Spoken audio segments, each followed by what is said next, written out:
going on, guys? This is your girl, Miss Melony at FLK Studios. Shout out to Flock. Shout out to Divine. This episode has been sponsored by Flock Studios. Make sure you check them out. 333 West 206th Street in Washington Heights, the heart of Dykeman. Bar TV, brilliant and resilient.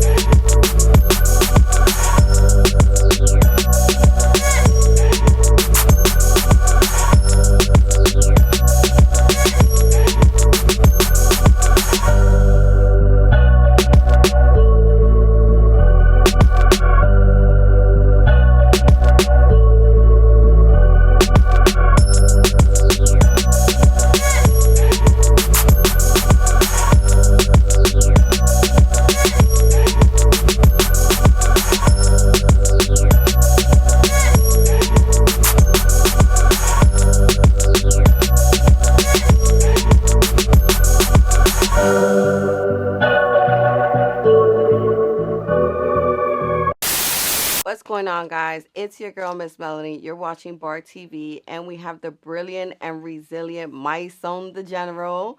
How are you? Thank you for giving us your time, sir. Thank you for having me, man. I'm blessed and highly favored, and I appreciate just wanting me to be here.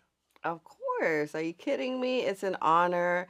I have been doing Bar TV since 2018, and that's when I started following you. I believe it was in the beginning of when there was a lot going on at MDC. In Brooklyn, there was no heat, no hot water. Yeah.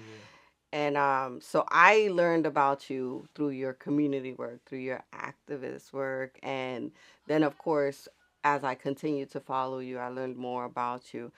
I actually was in a clubhouse recently that was kind of, I guess, geared towards giving you the floor or forum to speak. And I was not comfortable with how the communication went on in that room. So that was, I kind of felt like I had your back in that room silently. I was like, this is not right what they're doing to this man. And since then, I've been wanting to speak with you and have you on here to share not much about the clubhouse itself because it was just bad, but more so about a couple of things that you said that really stuck out to me in that clubhouse, which was, well, we're going to get into the evolution of my song for the people who actually know you from before 2018. But there was one particular statement that you made because they were trying to attack you.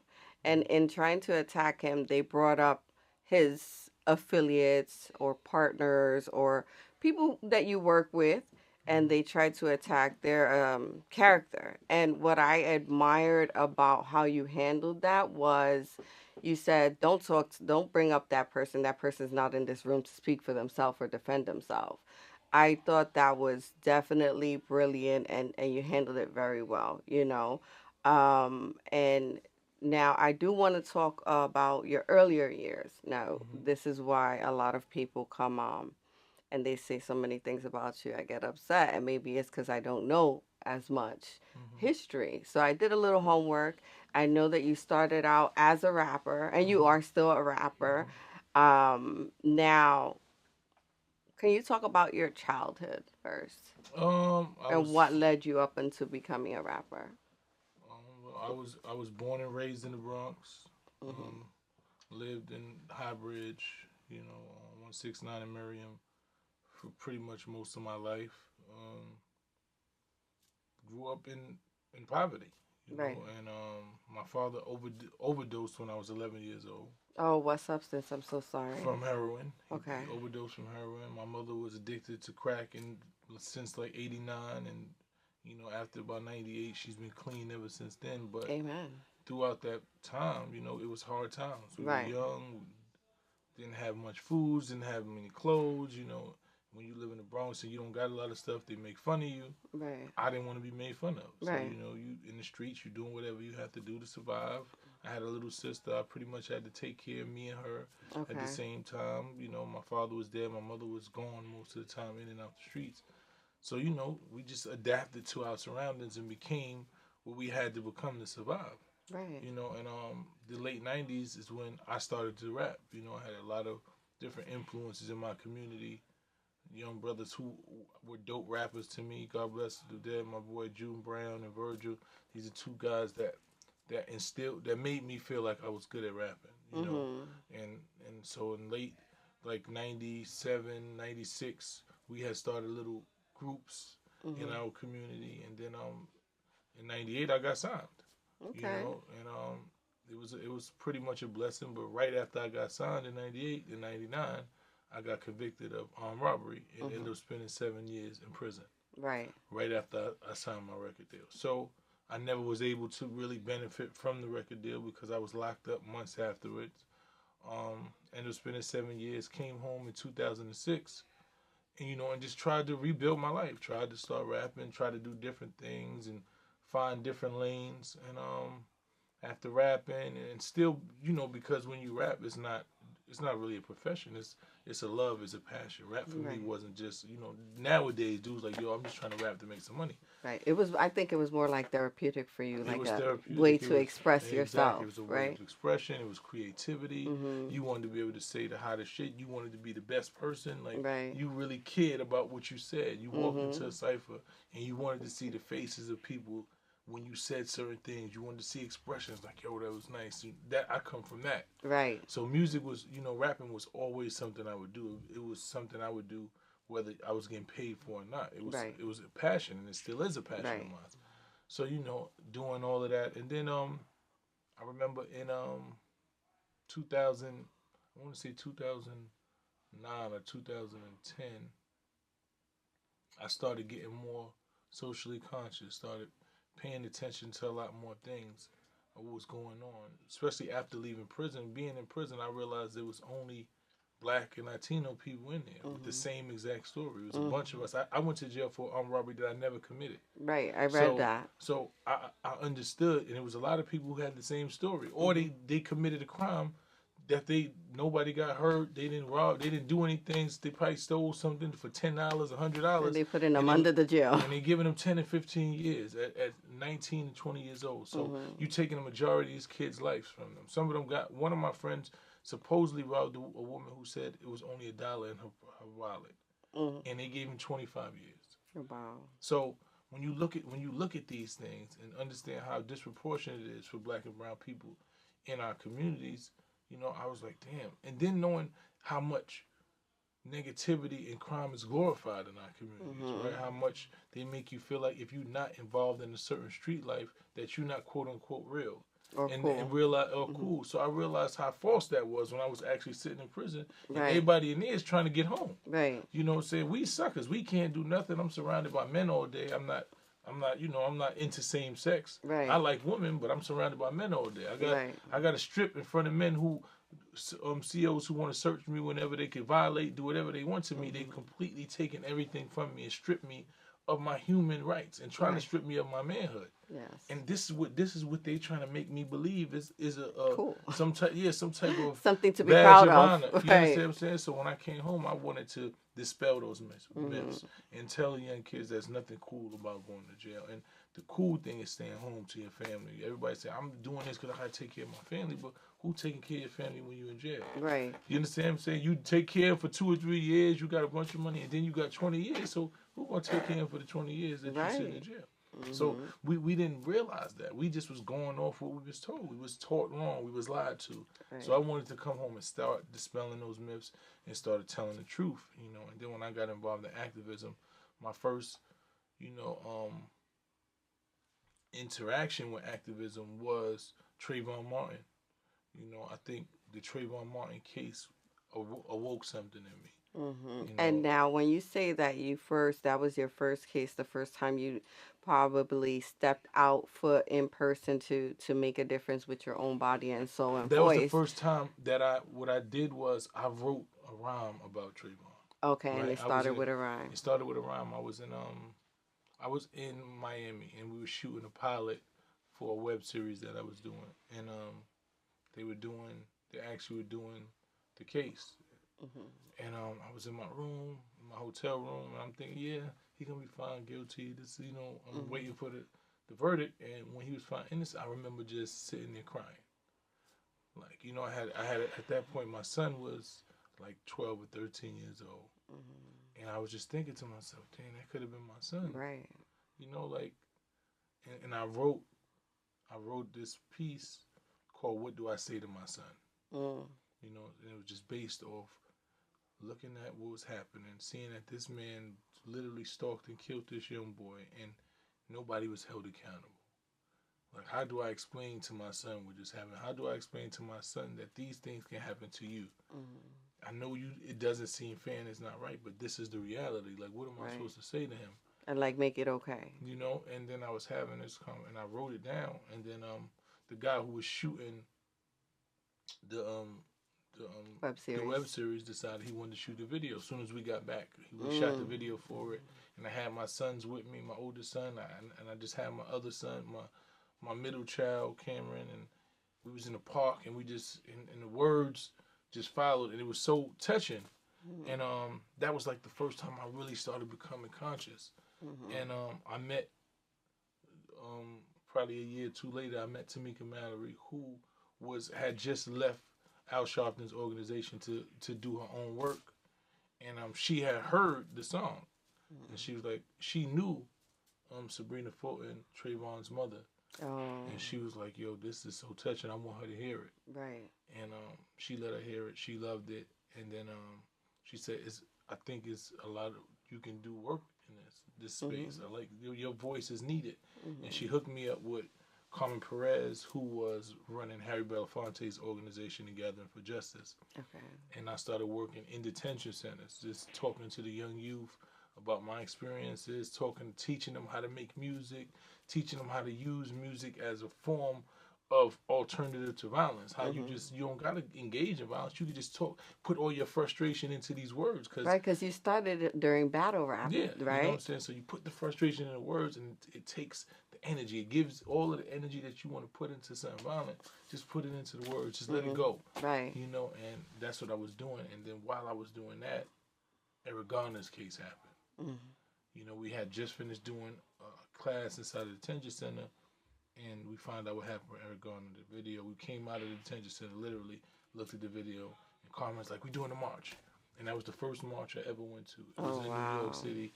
It was over 100,000 people, and we in Times Square. And I just felt like this is what I need to be doing. I felt the energy. I felt like I was surrounded by the same energy, and I felt the passion for it. And it just ignited a fire in you. It ignited a fire in me, and ever since that day, you know, I've been active. And you guys started Until Freedom. That's an organization? Yeah, Until Freedom was birthed 2 years ago.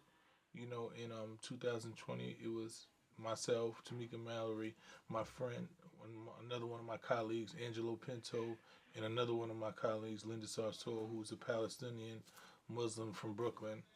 And we had all worked together within the Gathering for Justice. We were all a part of the Gathering for Justice, which birthed the Justice League NYC, which was our own little unit of immediate response to everything that was going on. All injustices, police violence, all of that. We was the first people to go out to rallies. We created boycotts. We created all the things. We made it vocal. We attached the hip hop culture to it because we were attached to the hip hop culture. So every time there was something of high magnitude that was happening in our communities, we reached out to our people that we knew in hip hop and said, "Yo, we need you to be around this," and we started informing them why they needed to be around it. Because what I realized before I got into, you know, activism, that there was nobody explaining to me why I needed to be involved in this. Right. You know, how it really affected me. I would just see this, and unless you literally saw a video of something that happened to somebody, you didn't understand.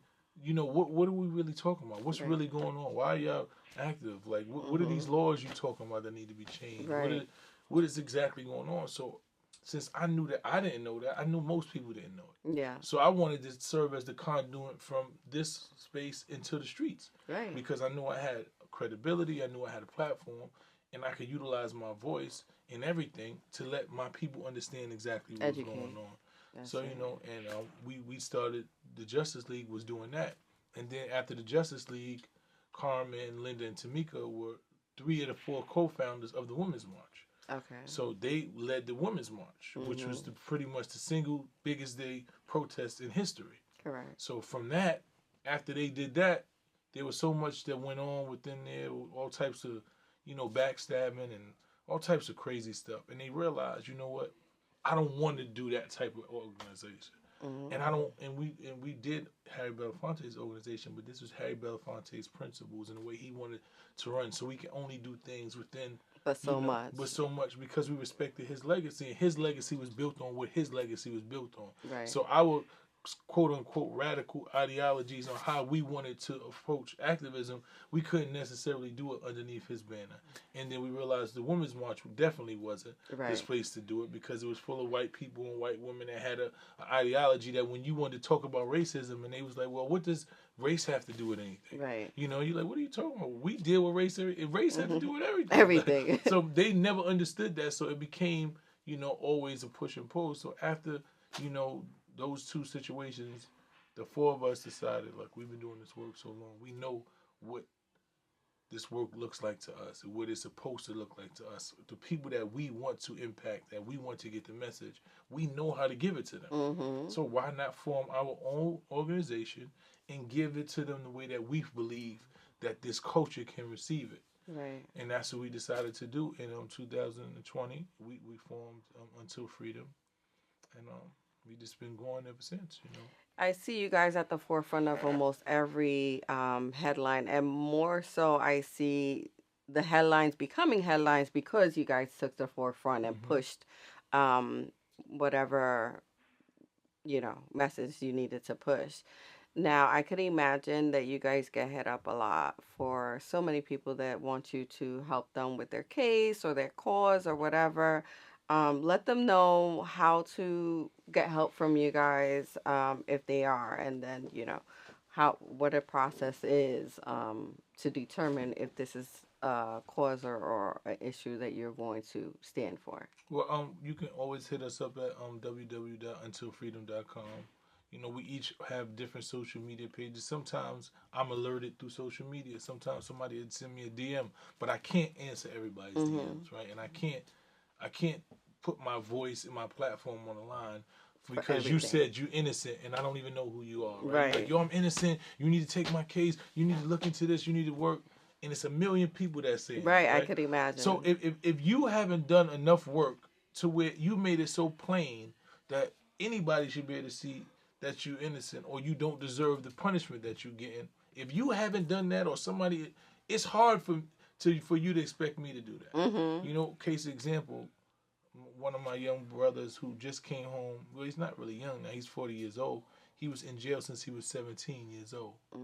And he ended up spending almost 25 years in prison for a robbery that he committed at 17. Nobody was shot. Nobody was killed. He went to McDonald's, tried to rob the McDonald's, shot in the ceiling, and ran, and got caught a couple blocks later. And they ended up giving him, they actually gave him 35 to 70 years. What? He was sentenced to 35 to 70 years. And then after the 35 to 70 years, they cut it to 25 to something. So that was an injustice. And I seen somebody had did a story on him. He had did all the necessary research. He talked about how it was unfair and how he had already served the time for the crime. He wanted to come home and do different things. And that story touched me. It was like, you know what, I can lend my voice to that. I can lend my platform. I reached out to the young brother, and we started communicating. I started connecting him with different people. I connected him with Meek Mills and Reform. I connected him with other lawyers that I had. And by the grace of God, they wrote, the governor granted him clemency. Amen. Last year. So he's been home about 5 or 6 months now. Congratulations he's to him. He's working with these young kids. He's taking them off the streets and giving them positive influence. He also does legal work because he has a very good legal mind. He's just doing what he's supposed to do, what he said he would do. And those are stories. Those are success stories. Everybody doesn't have that. There are people that have reached out to me that I actually was like, damn, I want to help you, but I don't know exactly the circumstances of your case. You sound like you Jimmy. Let me send it to a lawyer, and the lawyer look and be like, yeah, it's not really. Not And ain't going. really much I could do. Right. You know, based on this, it looks like this, and so it's every case is different. Right. You know, so there's a million. When I say a million, every day is at least 20, 30 people in my DMs like, yo, I need you to do this. I need you to do this. And every story in every situation I can't do. You know, Right. as much as I want to, if you not supposed to be in jail or you've been wrong, I want to be able to help you. Right. But unfortunately, I can't do it for I don't everybody. got the keys. I don't have the keys to just let everybody out of prison. You know, and people It would be somehow nice. they think so. So, you know, but it's a lot. Right. So now I want to get into your transition, your evolution. Well, I won't say transition because, like I said, your first passion and love, hip hop, rap, you know, come from the battle rap. But there was, like you said, a shift in your life where a fire got ignited and you started doing activism. Now, with you having your fan base from the battle rap fans, the hip hop and rap fans, I understand it was kind of hard for some to respect your transition, and a lot of maybe older colleagues or fans or whatever attempt to devalue what you do on a daily basis. I've seen it. Now, how do you handle that? I mean, the bottom line is you are who you are. Like, I deal in authenticity. Right. Like you said, it's evolution for me. Mm-hmm. Every man evolves. Right. If you're the same person at 20, at 40 that you was at 20, then you just wasted 20 years of your life. Right. Right? I'm not talking, it's no way that I'm thinking the same way I was thinking when I first started doing hip hop. Right. My whole reality was we was in the streets, we trying to survive. It's me against you, best man win, and this was my reality. So that's what my music entailed. That's what my life entailed. That's the way I conducted myself. I was trying to protect myself. I was trying to make sure that I wasn't the prey, and I was more of a predator than a prey. So this is how I conducted myself. I understood that reality being in the streets, and as I started to grow, I started to realize, for what? Right. Like what? Are you not my enemy? Yeah. Like you understand, we dealing with the same circumstances. Somebody dropped a crumb and told us that's the only way we eat, and we gonna fight over it. Right. Nah, we forget they crumb. Let's figure out how we can cook some bread together. So Right. when your mind starts to evolve and you start understanding things different, you start moving different. So anybody who doesn't respect someone's growth, has nothing to do with me. Right. That's something you got to deal with, right? I'm not going to be Mysonne lefty gun in the right palm until I'm 60 years old. That wouldn't even make sense, right? So as I learned and I realized a lot of the things I did I made a lot of mistakes. I could have did things differently. You know, there are different roads to get to the same place and all types of things. I understood that, and that's why I give a lot of these young kids and rappers grace, because you can't know what I know because you haven't been through what I've been through. Right. You only have your own reality. So when I listen to their music and I see the way my job is to try to help them evolve. It's not to try to tell you you're wrong, because you're not wrong. Right. This is what your reality entails. People like, yo, is the lyrics and music. You expect somebody to talk about something they don't know about? Right. Right? If I'm surrounded by drugs, gangs, violence all day, this is what I've been encompassing my whole life. What else am I going to talk about? It's going to reflect. Like, that's what it is. So if you want to change the music, you got to change the circumstances of the people who make the music. And that's what happens. When you watch artists, you listen to Jay-Z, you watch Snoop, you watch 50. When you start to see, their mind changes and they evolve into the next place because they see things different. You understand? Even you watching 21 Savage, listening to Little Baby, you hear the maturity starting to come into the music. I ain't trying to kill my people. Like, I'm learning, like, damn, the stuff I thought was cool before ain't really cool. You know, I thought gangster was I pull out my gun and I shoot at you. A real gangster can stop somebody from getting shot. Right. That's when you gangster. That's really when gangster. You got enough respect that you can go to the hood and say, yo, bro, we not shooting. Nah, that's not happening. We gonna move in a different way.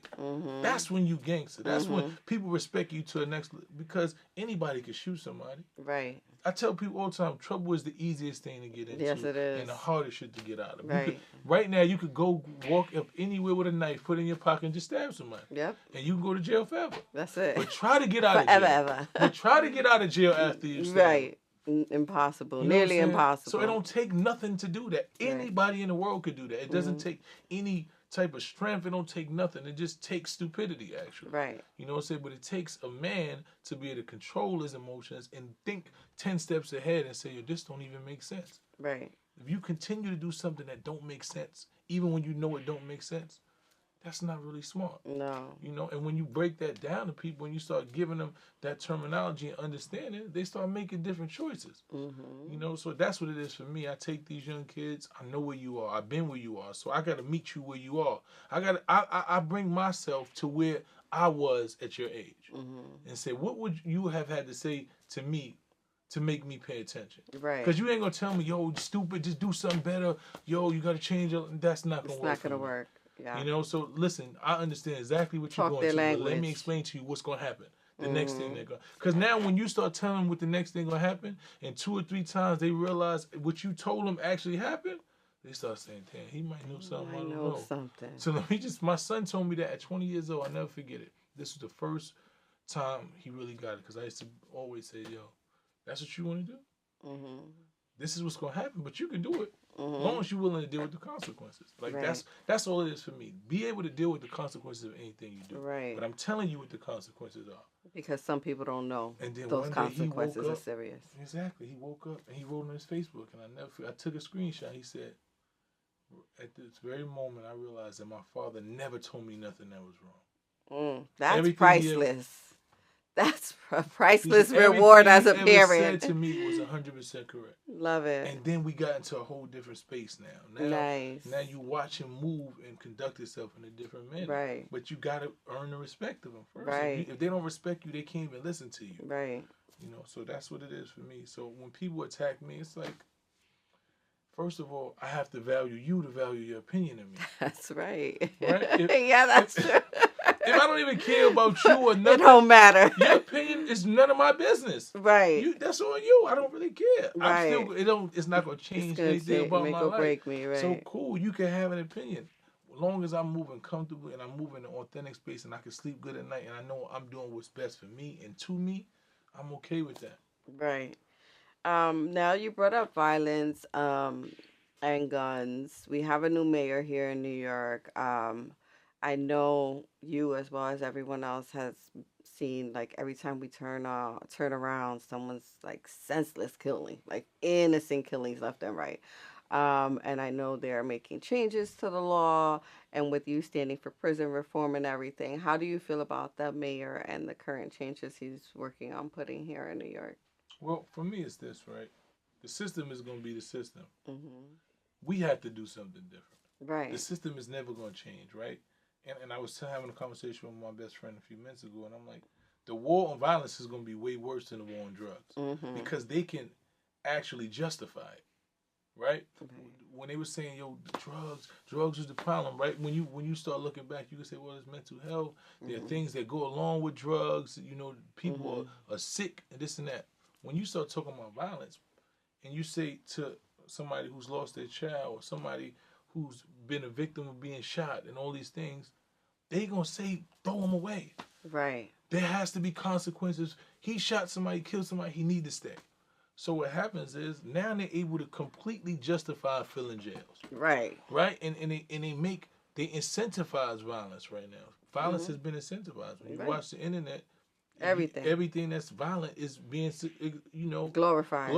All the rappers now, if you don't have a violent past or you're not attached to some violent act that's going on in the street that they can justify, you're not even a rapper. Right. They're not giving you no money. They're not giving you no respect. If you look at all the new rappers that they signing, violent. They've been pushing violence. They done robbed somebody. The song is about robbing somebody. The song is about shooting somebody that people know they actually shot. And then they say, why he went to jail? Because he shot somebody. And he said it in the song. Why he went to jail? Because he robbed somebody. He just said in the song. The song that y'all made platinum that he was talking about, it really happened. Right. You know what I'm saying? So we keep asking these questions, but it's incentivized. So, but when you ask, you got to be realistic. If I'm a young kid and I'm 14 and 15 and I'm living in nothing, and I'm like, yo, this is the only way to get out. And I seen that they just signed such and such because he shot somebody, he robbed somebody, he put it on camera, he made a song about it. I'm thinking that's the blueprint to get signed. Right? my frontal lobe ain't even developed. I'm just following what I seen. Right. It's easy. That's when they grab like gang members when they're young because they just intrigued by what they see. They're intrigued by the things that's shiny. They're intrigued by the trends. They follow. When you get older, you start following trends. You like, I don't care about no trends. No. What I'm about to like, throw this please, out real I quick. wish I would. Like, you know what I'm Yeah. saying? So that's when they get them. So right now they got the trend is violent. You be violent. You talk about violence. You actually do the violence. You get a record deal. You get 1 million streams. You become a YouTube star. You can make some money. You can get some fame. So, you know, when you look at that and then you look at the state of what the mayor is, I can sit there and say, man, you need to do this, but we still, the system is going to do what it's been doing. Right. It's designed. They put him in place. They put a former police officer to police. Right. This is what the people elected. The former police officer to police the community. He said stop and frisk. All those things they talking about. They're gonna have X-ray machines that see where you got. All of these things. You got guns on you. Oh, you gonna go to jail. That's it. There ain't nothing else to play with. Don't collect $200. Nothing. Crime is over, bruv. You think you gonna carry a gun and shoot and go home? It ain't gonna happen. Long as you prepare to make it the rest of your life sitting in the cell, you can do what you want. I'm a firm believer of long as you're willing to deal with the consequences. I'm not. I have to respect that. I don't have to think it's smart. Right. I might think it's stupid. But if you decided that you was gonna shoot somebody because you decided and understood that you're gonna spend the rest of your life in jail, then I have to respect that as a man because you made a decision as a man and you're dealing with the consequences. Correct. But most people don't want to deal with the consequences. No, they don't.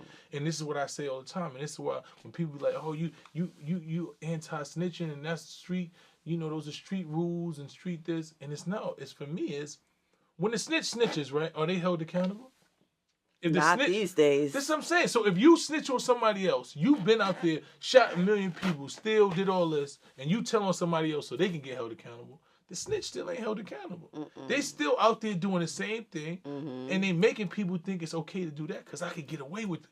If I do that, then I can still do the bullshit, but I can get away with it. While everybody else does. So it's about accountability for me. Right. So if everybody had to be accountable for their acts, you would watch everybody stop.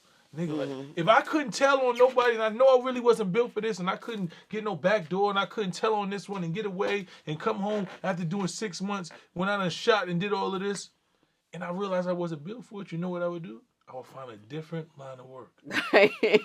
That's what I did. Because you're going to realize I'm not really built for this. Yeah. And I know I can't do 40 years, so I'm not going to do the thing to get me 40 years. Exactly. Because I can't escape the 40 years by telling on nobody else because that ain't going to work for me. So they gonna stay out the street. So that's the biggest alternative to crime. That's the biggest, thing that you can deter people from crime is when you let them know that they can't escape it and they're gonna be held accountable for it. Right. We mentioned the drug laws, the gun laws, the prison consequences. I understand as an individual with I am a convicted felon. I've been to prison out. I know the system and I know it sucks. You mentioned mental health being the issue behind drugs and a lot of different crimes, but even people who have guns, how else could we solve it without prison? How else do we solve if we crime? If we could take prison away, the only way, how can we solve the drugs and the violence in this world? Well, I don't think you stop drugs. Right? Right. I think drugs has been here forever. Right. So I don't know if you actually stop drugs, but for me, violence, the way to stop violence is poverty. Right. Poverty is violence, right? When you look at communities where they're not poor, it's no violence. They don't even got police. There's no police in affluent communities. Right. They're not on every corner. You don't see them. When you live in good areas, do you see police anywhere? They might drive by once in a while, but they ain't on no corner. They park somewhere eating. They park somewhere. They not jumping out, hopping out, because nobody has to commit crime, right? Correct. Nobody. So when you watch hip hop artists that come from the slums, then they've been doing crime their whole life. As soon as they change their reality and they start getting a couple dollars, and they go to Beverly Hills, they ain't committing crimes no more. They want to stay away. They actually separate themselves from anybody that's doing that because you don't have a reason. So if you want to stop crime and violence, then you got to make the communities better. You got to give people opportunities. You got to present more things. These kids don't even have sports. They don't have after school activities no Programs, more. No yeah, programs, nothing. They just on the nothing. corner, standing out there on YouTube, looking at who shot the last person and trying to emulate the same thing. Mhm. So if you don't give them something else, and people don't have anything, that's where crime and violence it comes out of. It Mhm. doesn't happen. There's a small percentage of people committing 100% of the crimes in the same areas. If you look, the Bronx is the poorest borough in in New York, Mhm. right? And that is also the most violent, Right. right? When you look according to poverty in within every city, you'll notice that the violence is where it's the poorest people at. Right. So if you want to end violence, then you got to end poverty. That's it. Because as long as there's poverty, like there's a quote from Victor Hugo. They said, "Where there's darkness, there will be sin." Mhm. But the guilty person is not the one who commits the sin; it's the person who created the darkness. That's true. Okay, so I'm gonna take you with one final question here because it's Bar TV, brilliant and resilient television. I do want to acknowledge the fact that you broke a cycle of addiction from your parents. And speaking just for the youth that may see this interview, because I also come from a mother who was a heroin addict, and I come from that ability to break a cycle too, which is very rare. Not everybody could do that. But what would you say to someone that is at home right now, maybe with a parent that's on crack, heroin, whatever drugs it is right now, and they don't have it, and they're neglected, and they're poor, and they don't see a way out, and because I'm sure there were dark days where you couldn't really see the light at the end of the tunnel. What advice would you give to them? What I would say is believe in yourself, man. Right. Persevere. You know, have a dream, have a goal. Don't believe that you are what you come from. Don't believe that your surroundings or the most negative thing about you defines you. Correct. Because a lot of times that's what people think. Well, this is all. No, that doesn't define you. The Mhm. worst time and the worst situation in your life does not define you as an individual. Mhm. It's something for you to grow off. For me, when I being a victim of someone who grew up in addiction, I said to myself, that's not going to be me. Mhm. I didn't take it on as me. I said, I realized where they fell. My mother and them were good people. My mother's, one of my favorite people, one of the most strongest people in the God world. But bless her. she fell victim to stress, to society, wanting to be, down and follow certain trends and just wanting to be accepted in certain things and found herself in a situation that cost her years of her life. Right. And just looking at that, I said, that's not what I'm going to be. Right. I don't need acceptance from nobody. I don't Right. need you to accept me. I don't care what you think about me Mhm. because I know who I am. Right. And my grandmother was one of the people that always told me, don't be a follower, be a leader. Right. Do your own thing. Mhm. So you have to find certain things within yourself and continue to persevere and have dreams that are astronomical. That's right. Have astronomical dreams and don't let nobody tell you that you can't accomplish them. Correct. Because I say to myself, I'm in a constant pursuit of perfection. And Mm. even though I believe perfection is impossible, that makes me believe that my pursuit will be eternal. Mm. Beautifully said. I know you're also an author. You have a children's book. Yes. What's the name of the book? The book is called I Know My Rights. Shout out to Hedrick McBride, who is co-director and author, publisher of the book. Also, I'm about to release a new book called Raising Kings, which Mm. is the 12 principles of manhood, just giving young boys what manhood really looks like because there's so much myths about what manhood and what's this and you have to be this to be a man. And I just wanted to break down the real 12 principles and steps to manhood that when you know that you encompass these things, then you can call yourself a man. Amen. I love it. Anything else they can look forward to coming out from you? Any other goals that you haven't achieved yet? Just follow the Boycott Black Murder campaign, which we are just directly want to get on the front lines and go to communities that are really impacted by violence and gun violence, going to the projects, providing wraparound services, mentorship, teaching them how to be violence interrupters, and just finding and identifying, the leaders in each community and making them a part of our coalition of, you know, those who want to be on the forefront of trying to end the disease of violence in our community. So look out for a Boycott Black Murder campaign that we'll be doing nationwide, starting in New York, but we're going to be taking it nationwide, and we need everybody. We need community activists. We need gang members, former gang members, current gang members, just people in the community that just want to rappers, everybody. We need every voice to say that, I can't kill my brother because I love my brother. I love it. Mysonne The General, Bar TV, brilliant and resilient. That's a wrap.